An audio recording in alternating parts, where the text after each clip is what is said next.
Well, hello everybody. John here, JP. I'm here back for the final day of NAB.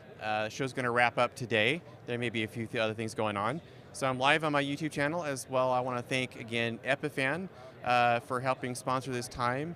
Get a little bit of a way we can contribute and kind of give you a behind the scenes of what's going on. So today I've got Nic from Epiphan. So Nic and I are going to chat about, well, one, kind of the announcement that you guys made this week. You had several items you guys were covering. Yeah, well, the big announcement was really the addition of Zoom to our world-class set of hybrid tools called Epiphan Connect. Yep. And it's it was an exciting part to show how we can make even more accessible video available to everybody in all walks. And so that was a lot of fun to roll that out. And I think, that's encouraging to see kind of the progression of the technology from when you guys announced with Connect initial with Microsoft Teams and now adding Zoom. We kind of can see this evolution of this process of how the technology is developing and getting better. And certainly a lot of people are leveraging that to support their digital events now, looking at different options. Well, and that's it. It's about accessibility. It's about meeting people where they are. And then one of the things about this industry that I've only been at this show for 2 years now, out of the 100, there's definitely a barrier for most folks, right? If you wanted to create an event, it's really challenging historically to do that. So that becomes a barrier. People don't want to. They think to themselves, I'll save that for the next one. I don't want to do it this time. And the truth is that enriching that experience, engaging with your customers, whether that's internal or external folks in a more meaningful, polished way, that really helps to enhance that story. And as we describe, it makes every video an experience, And the addition of Zoom along with Microsoft Teams means that every Zoom room and every Microsoft Teams room in the world is effectively a little mini studio, right? Right. Good video, good audio, good internet, like the heartburn of any video producer's life. Totally. Nothing's worse than having the other experience, which is not great, right? Yeah. Which is really that kind of frustrates people from a complexity component of the process, right? And they get they feel a little bit of disillusionment of the effort, and then they're leery about using these different platforms. Yeah. And so now with what you guys are doing around that, it's really kind of providing a more seamless experience and making sure and saying it's not as complex as it looks, right? Yeah. And you can extend the reach your audience and do that. Well, so Smart Band once said to me, one of the dirty truths about the technology world is that where there's mystery, there's margin. And I think that's the disruption that Epiphan's making in this marketplace. Is we're saying, no, these are approachable tools.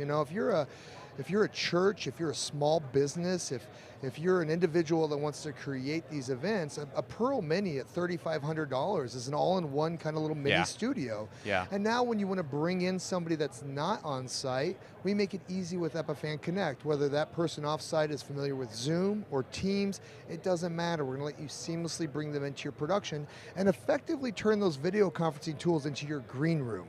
And that's a really interesting shift in the dynamics, which allow us to really have these effective events without all kind of the anxiety and stress that we used to have to fake in order to get through it. Yeah. And let's be honest, we've all been faking it for years. Yeah, yeah, no, and that's it. Yeah, there's always we all say kind of behind the scenes, back of stages, there's the crazy going on, right? Yeah, and we want to hide that. Yeah. And that's the beauty of it.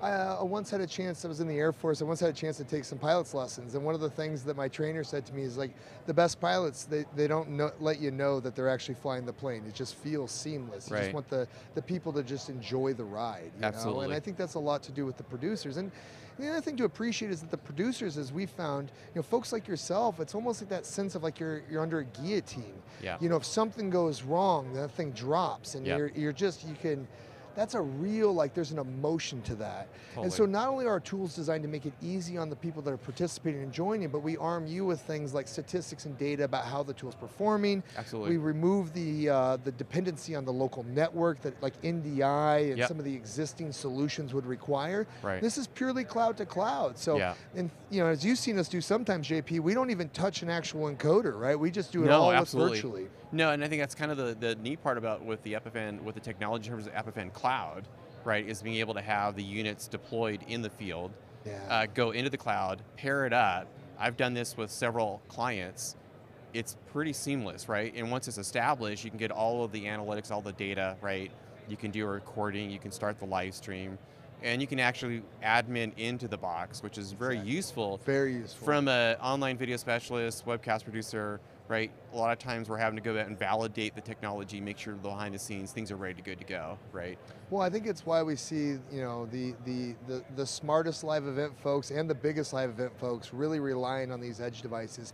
It's something that during the event yesterday with Andy, he actually highlighted, and it's nice when other folks kind of like see that from the outside. And Andy Carluccio has a long history of doing events, and he said, one of our superpowers is that ability to have these smart edge devices. And people look at me and I go, you know what makes it smart, right? And they go, what? And I go, the smart people stay at home. Yep. Now, again, if it's a church or if it's a business or if it's a client, that means that you can deploy that hardware, configure everything from the cloud, and then also produce the event from the cloud. So if the volunteer, running the simple touchscreen and pushing the buttons gets frustrated, cool, it's really easy for us to reach in and help, or for you as a service provider to go and reach in. And I think there's a lot of power there in changing the way we think about video experiences and try to elevate those experiences beyond video conferencing without the friction and costs associated with historical live events, broadcast type things. No, because that's been a barrier for customers. They think to themselves, I'm going to skip it this time because it's too much money. We got to change that mentality. This is all accessible. I think that has been the cost, the barrier has been the cost, right? And so the disruptive nature of where things are going, especially over the past 2 years, right? And as things mature in the space, obviously what you guys are doing and what Epiphan's bringing to the table now becomes the cost is, and I tell a lot of times for a lot of folks, I said, listen, it's not as expensive as you think it is, right? You're on you pay as you go model, right? You use it when you need it, and then you can let it sit there, and then develop your production. Absolutely. But you have elements in place to have it ready to go, right? So when you need to do it, and I think that's kind of the exciting part of the disruptiveness of the technology. Kind of taking that into NAB now, thinking about where NAB this year being the 100th anniversary, a lot of vendors. I just got a note last night from the NAB folks saying there's like 65,000 people that were here in the preliminary reports and over 1,100 vendors. From your perspective with the show, and you guys, Epiphan's done several NAB events, and you have a background in the broadcast industry and everything. So maybe what has been your perspective from the show, right, in terms of what you're seeing and the changes that are happening, especially now that everybody's back on site? Well, I think the changes, and I see this both at NAB and then in the Pro AV space in Infocom and ISE, the innovation is all happening with companies like us. Right. The stalwarts, the people that have the biggest booths, are the people doing the least innovation. They're continuing to try to put you into a walled garden. They're trying to continue to say, oh yeah, we can do that. Let me show you how we custom design this thing. Well, that's fantastic until the realities of life, the variability of life shows up, and we want tools that are really universal and easy to mix and match and can be flexible with us. That's again why I think we see the most progressive clients starting to move towards us, and that our types of, our skill sets are designed to work with everybody, but also work standalone. And there's a lot of elements to that I think we're very proud of as a company, that we've taken this kind of elevated approach of universality and service to folks like yourself, and then ultimately in service to your end customers who want to tell their story in a meaningful way in a video-first society. Right. People don't read anymore.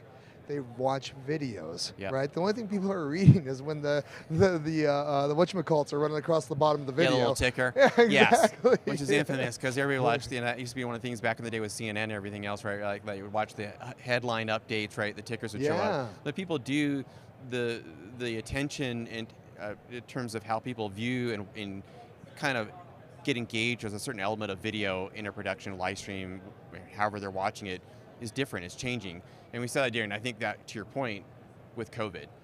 With Hub Entertainment Research and others out there in the space that kind of collect the numbers like Nielsen does, and where people were viewing the content, where do they go to, right? How do they interact? Is it through a device, their mobile phone, tablet, smart TVs, right? And then obviously from a corporate and other organizations and churches and house of worship, we're delivering it to websites and other locations. So I think you're right. There's this kind of progression, and then I think I love where you're talking about there's the physical element and always has been in terms of building everything out. But I think like having the conversation with Brian Blackmore for Church Production Magazine yesterday, where he talked about a lot of the new churches that are, the churches that are building their new building locations are now factoring in studios and different ways of how they're going to ingest that and contribute that. And I think that's a powerful statement of how we're seeing that progression happen. But we're also seeing that in the corporate world where you have these virtual studios, micro studios. So there's a variety of different elements in the digital world, right, of how you connect people through video and do that. Well, one of our brand promises is make every space a studio. So in the corporate side, if you've invested in Zoom rooms or Teams rooms, those effectively become studios. Right. And I'll also just say for your folks that are listening, like, when we talk about new construction and building a studio, that sounds very intimidating. $3,500 for a Pearl Mini with the gear you got in the back of the, in the back of the church. Yep. And what you can do is not only produce your live stream, but then also take the HDMI out and feed it into your overflow space for Easter Sunday. Yep. When you got folks sitting in the, the multi-room. Yeah. And then it allows you to create this experience that your volunteers can actually run. And the proof point on that is nobody better than myself, John. 2 years ago when I interviewed with Epiphan, I set up an event for my wife, who's an occupational therapist that specializes in special needs kids. She wanted to do an infant massage course online. Well, the challenge with that traditionally is that if my camera angle's only like this, right, really hard for a mother that's stressed out or a father that's stressed out in those early days of parenthood to try to translate those movements of your child. Yeah.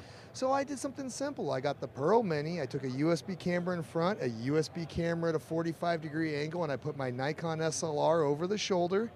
And then I did some layouts with her Sprout and Thrive logo, and I had it all set up within 2 hours. Of course, she didn't want me in the room because I was going to make her nervous, which was fine. I sat on the couch, I drank a beer, and I switched the event via my iPad. And this means that like volunteers and in those other scenarios, they could be at home and producing and switching those events. They don't even have to be on site. Yeah. And that starts to really change the dynamics of how we make this approachable and easy for everybody. Yeah. And again, it doesn't need to be this big elaborate thing. This is something that we're trying to, make it simple, make it accessible. We call it, broadcast without barriers. No, and I think that's key, because if we think about that, it becomes a building block on the overall solution that we're trying to develop, and right? So if it's a digital only event and taking like with the experience with your wife and what she's trying to do at a location at home, and you're managing that part and contributing as part of that production, I think that's key. And then I think that's kind of, it's kind of hits across a lot of different industries, right? If we think about from churches to healthcare to a variety, and we're seeing more of this, and seeing more people and then I think the big thing from the show that I've heard several times is like, okay, we've got this content, we need to manage it, but we also need this element of making sure that we can deliver streams, we need to do it, right? And to be able to pivot. And I think that was the big kind of aha moment from COVID that I had, was being able to pivot quickly, right? And be able to distribute. Flexible architecture becomes really important. That's key. And that's the thing that's cool about our system, is they're all designed to work together in a very intelligent way, right? That cloud deployment, those local devices that are smart, complemented with Zoom or Teams. But we also have set these solutions up so they work with everybody else. Yeah. We work with, if you have integrations in your office space with Crestron, Extron, QSys.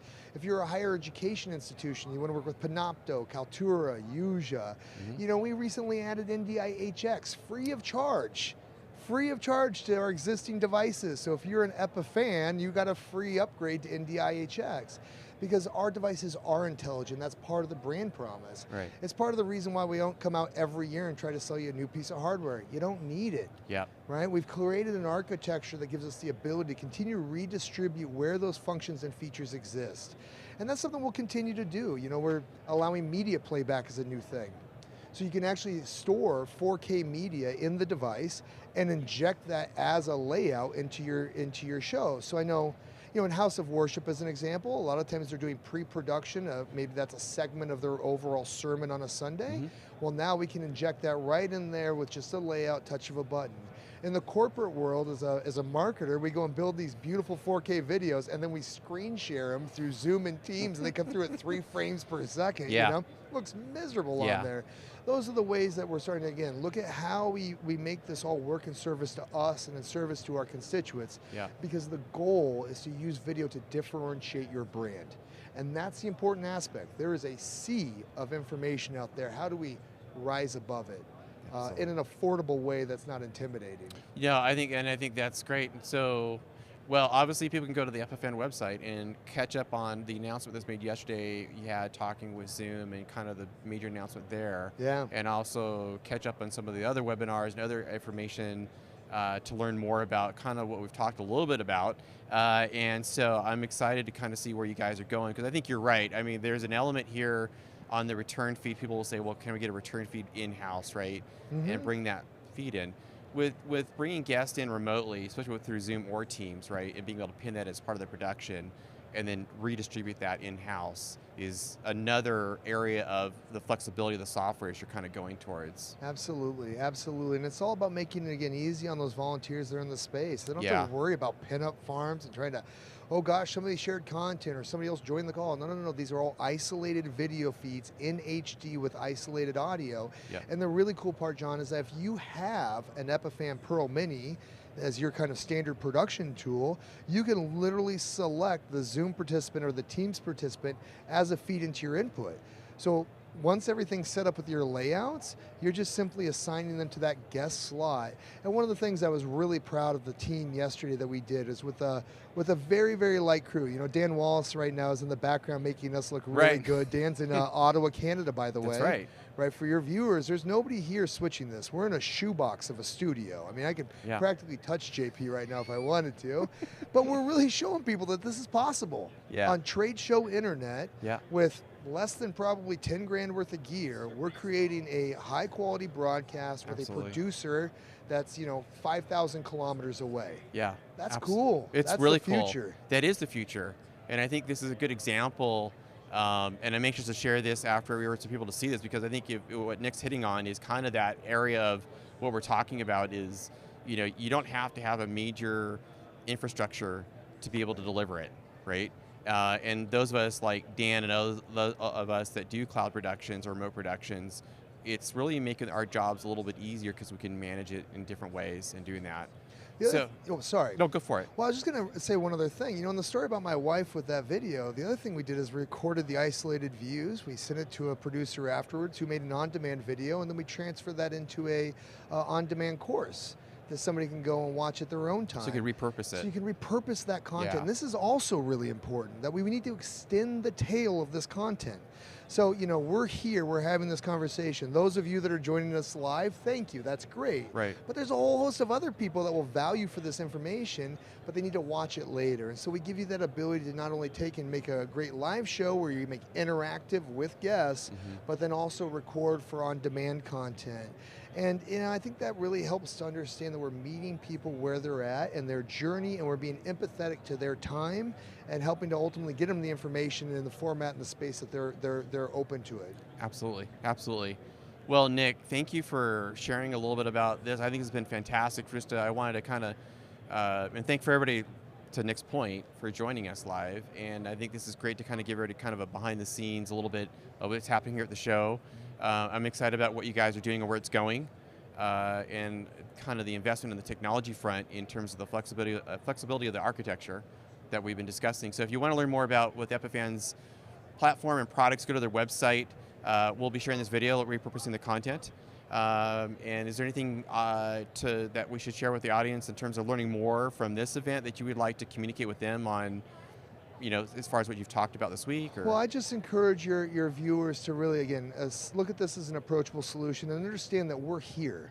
That we're humans, that we're testing these boundaries, we're learning as well, and we're here to share that information and make everybody collectively better together.